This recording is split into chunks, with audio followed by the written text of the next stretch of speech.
Bonjour à toutes et à tous et merci de votre fidélité. S'il y a une conviction qui hante le jeune prêtre Antoine Chevrier dans le quartier populaire de la Guillotière à Lyon au XIXe siècle, c'est bien celle de suivre Jésus-Christ de plus près. Suivre de plus près est une attitude spirituelle dynamique qui engage tout notre être, un peu chaque jour, à la suite du seul Maître et Seigneur. C'est là le chemin de la vraie liberté.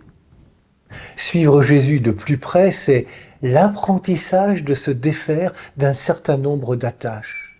L'Évangile évoque une maison, des frères, des sœurs, une mère et un père, des enfants, une terre. Vivre des détachements pour suivre Jésus qui marche vers son Père en accomplissant sa mission. La mission de Jésus, ce n'est pas lui qui se l'est donnée, mais c'est bien celle que son Père lui a confiée. Peut-on recevoir de Dieu quand on a déjà? Ainsi, suivre Jésus, c'est le suivre partout où il va. Antoine Chevrier choisira de se convertir en suivant Jésus à Nazareth pour y apprendre la simplicité, dans le désert pour y apprendre la prière, sur les chemins de Galilée à la rencontre des petits et des pécheurs, des malades et des exclus pour y apprendre le don de soi.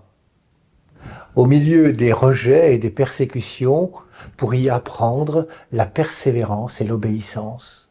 Au calvaire, pour y apprendre l'abandon.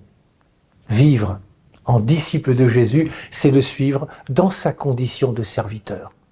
Voilà le chemin que propose l'Évangile, un chemin comme un combat spirituel. Ne rien posséder pour tout recevoir, et recevoir au centuple, non pas demain, mais en ce temps, car l'amour de Dieu, c'est toujours au présent. Bonne journée à toutes et à toutes, prenez bien soin de vous et des autres.